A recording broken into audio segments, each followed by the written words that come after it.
Biotechnology का पाकिस्तान में scope क्या है? ये सवाल यूजुअली स्टूडेंट्स उस वक्त सोचते हैं जब एफएससी के बाद मेडिकल में एडमिशन नहीं होता, वरना प्री मेडिकल ऑप्ट करते ही सबका ड्रीम यूजुअली डॉक्टर बनना ही होता है। खैर, हम सब डॉक्टर ही क्यों बनना चाहते हैं, इसको हम बाद में डिस्कस करेंगे। आज बायोटेक्नोलॉजी का स्कोप डिस्कस करते हैं। जब भी कभी आप स्कोप के बारे में जानना चाहेंगे, आपको ओपिनियन देने वाले दो तरह के लोग होंगे। नंबर 1, अगर आपने किसी यूनिवर्सिटी के एडमिशन सेल या स्पोक्स पर्सन या यूनिवर्सिटी के ऑफिशियल से या यूनिवर्सिटी के ही पेज या चैनल को देखेंगे तो बीएस बायोटेक एक आइडियल डिग्री है। आप जो चाहें आप कर सकते हैं, आपका जिस तरफ को एप्टीट्यूड हो, बायोटेक्नोलॉजी आपके लिए बहुत ज़्यादा अच्छा करियर अपॉर्चुनिटी देने वाली है। सेकंड कैटेगरी पेसिमिस्ट की है, जो आपको सिर्फ डार्क साइड शो करते हैं।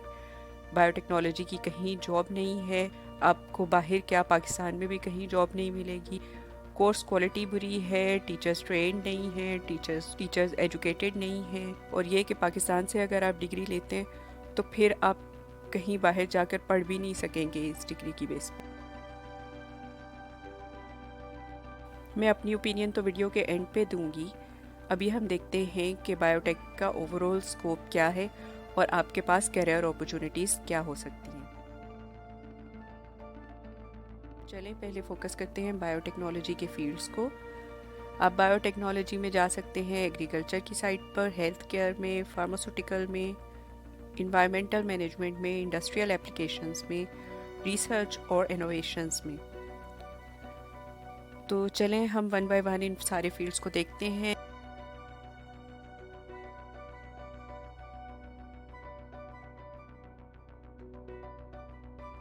एग्रीकल्चर में आप डिफरेंट टेक्नोलॉजीज़ यूज़ कर सकते हो जिससे क्रॉप्स की यील्ड ज़्यादा हो, ड्राउट या फिर पेस्ट रेजिस्टेंट क्रॉप्स प्रोड्यूस कर सकते हो, फूड सिक्योरिटी इंक्रीज़ कर सकते हो। आपकी स्टडीज़ वेस्ट नहीं जाएंगी, आपको अल्लाह ताला ने इतना अच्छा क्लाइमेट दिया है, आपके पास इतनी अच्छी इन्वायरमेंट है। एग्रीकल्चर वो फील्ड है जिसमें सिर्फ आपको जॉब अपॉर्चुनिटीज़ नहीं मिलेंगी, बल्कि यहाँ पर एंटरप्रेन्योरशिप की ऑप्शंस बहुत ज़्यादा हैं, फ्रीलांसिंग की ऑप्शंस बहुत ज़्यादा हैं। हेल्थ केयर में बायोटेक्नोलॉजी काम कर सकती है ड्रग डेवलपमेंट में, वैक्सीन डेवलपमेंट में, डायग्नोस्टिक्स के अंदर। जहाँ जहाँ इंसान है वहाँ वहाँ हेल्थ के अंदर अपॉर्चुनिटीज़ मौजूद हैं। कैसे हो सकता है कि बायोटेक्नोलॉजी हेल्थ केयर के अंदर आपको कोई अपॉर्चुनिटी प्रोवाइड नहीं करे? फार्मास्यूटिकल इंडस्ट्री में आप न्यू बायोफार्मास्यूटिकल्स बना सकते हो, बायोलॉजिकल्स बना सकते हो, टारगेटेड थेरेपीज कर सकते हो। अनफॉर्चुनेटली पाकिस्तान में फार्मास्यूटिकल्स में बहुत ज़्यादा स्कोप नहीं है। इन्वायरमेंटल मैनेजमेंट में बायोटेक्नोलॉजी ऑफर करती है बायो रिमीडिएशन में, यानी जो पोल्यूशन हो गई उसको आपने कैसे कंट्रोल करना है, वेस्ट मैनेजमेंट में और वेस्ट डिस्पोजल में। अगर कोई बायोलॉजिकल वेस्ट है तो उसको यूजेबल फॉर्म में कैसे आप लेके आएँ, और पोल्यूशन के कंट्रोल में। हमें सबको पता है पाकिस्तान में बहुत से एनवायरमेंटल इश्यूज़ हैं, उन सारे इश्यूज़ को डील करने के लिए फ्यूचर में बायोटेक्नोलॉजी का बहुत रोल है।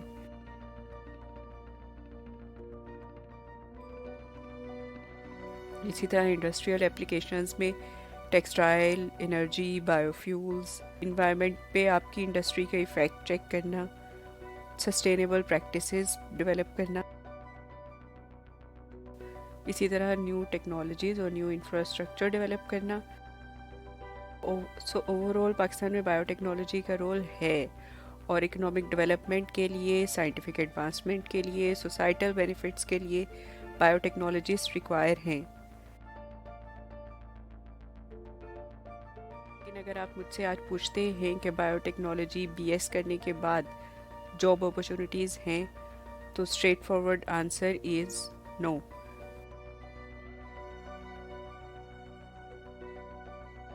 मेहनत के बावजूद भी आपको बहुत ज़्यादा आउटपुट नहीं मिलता।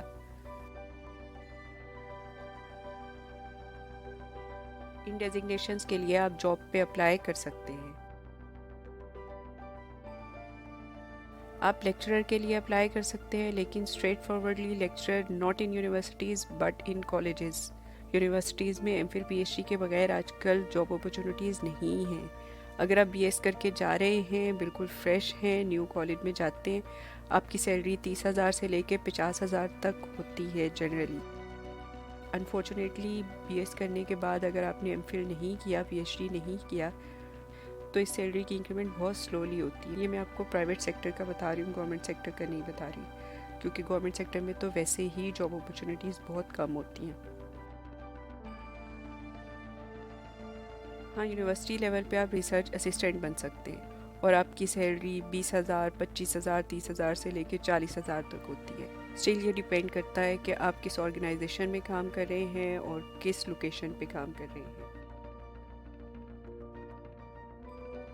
प्राइवेट कोचिंग कर सकते हो आप लोगों के घर, या फिर अपनी एकेडमी स्टार्ट कर सकते हो, या फिर किसी की एकेडमी में काम कर सकते हो, और उसमें भी डिपेंड करेगा आपके पास जितनी स्किल्स होंगी उसके अकॉर्डिंग आपके पास पर आवर आपको मिल जाएंगे।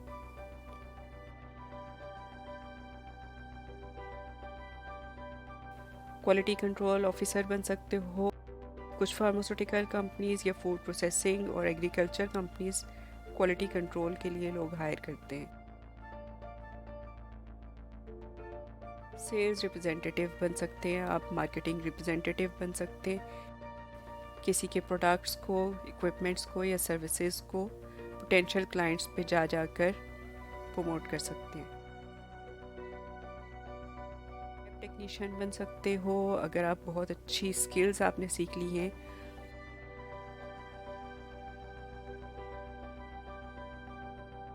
अच्छा, एक फील्ड बहुत अच्छा है, पेटेंट एजेंट बन सकते हो। बाद में हम डिटेल में देखेंगे कि जब आप ग्रेजुएट कर लेते हैं उसके बाद आप पेटेंट एजेंट के लिए कैसे अप्लाई कर सकते हैं। School teaching never a last option. Teaching सबसे ज़्यादा मुकद्दस पेशा है। अगर ये आपके नंबर 1 पे नहीं है, उसको लास्ट ऑप्शन के तौर पे यूज़ मत कीजिए।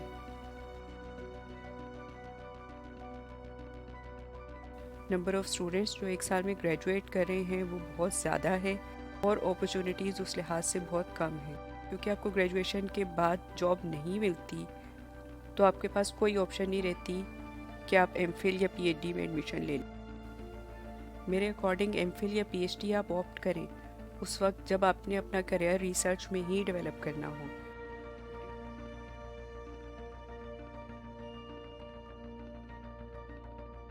बीएस और आफ्टर बीएस एक काम जो आप बड़े इजीली कर सकते हो, कुछ स्किल्स रिक्वायर होंगी जो आप साथ साथ अपग्रेड कर सकते हो, वो है साइंटिफिक राइटिंग और एडिटिंग का। सो राइट अप इम्प्रूव करें, राइट करते जाएं तो आहिस्ता आहिस्ता आपको काम भी मिलना शुरू हो जाएगा। उसका बेस्ट वे यही है कि आप अपनी वेबसाइट बना लें, फिर जिस भी जगह अप्लाई करें तो अपने लिखे हुए का रेफरेंस देते जाएं। सेकंड बहुत इंटरेस्टिंग काम जो आप कर सकते हो वो है इलस्ट्रेशंस का, ये विजुअलाइजेशंस का। आजकल बहुत अच्छे टूल्स हैं जिसको आप लर्न कर लो। 3D इमेजिंग, मोलेकुलर स्ट्रक्चर्स, ऐसे बहुत से काम हैं जो आप लोगों को अपनी सर्विसेज प्रोवाइड कर सकते हो और उसके थ्रू अर्न कर सकते हो। आपको लगता है कि आप अच्छे ग्राफिक डिज़ाइनर बन सकते हो तो ये काम ज़रूर करें। बस ये याद रखें कि फ्रीलांसिंग करने के लिए आपको फ़र्स्ट ऑफ़ ऑल अपने स्किल्स को आइडेंटिफाई करना पड़ेगा। स्किल्स को आइडेंटिफाई करके उसको पॉलिश करें, अपना पोर्टफोलियो बनाएं, अपनी ऑनलाइन प्रेजेंस बनाएं।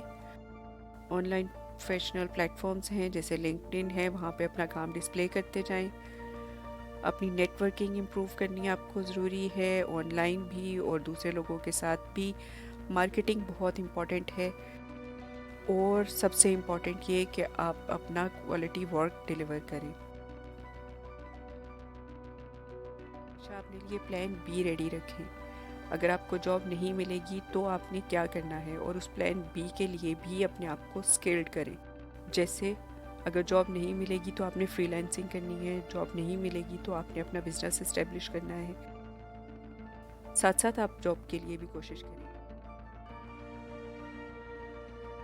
इसी तरह आप ये टारगेट नहीं रखें कि आपने बाहर ही जाना है।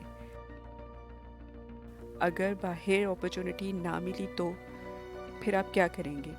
और अगर आपने अपनी हर स्किल इस पे फोकस की कि आप बाहर के लोगों को सर्व करें, तो अगर आप बाहर नहीं जा सके तो आपके पास तो अपने लोकल लोगों को सर्व करने के लिए कोई स्किल ही नहीं होगी। ये डायलेमा है जो आज हम फेस कर रहे हैं। हम भूल जाते हैं कि हमारी लोकल मार्केट में डिमांड क्या है। मैं आपको यही एडवाइस करूँगी कि अपनी स्किल सेट को इम्प्रूव करें।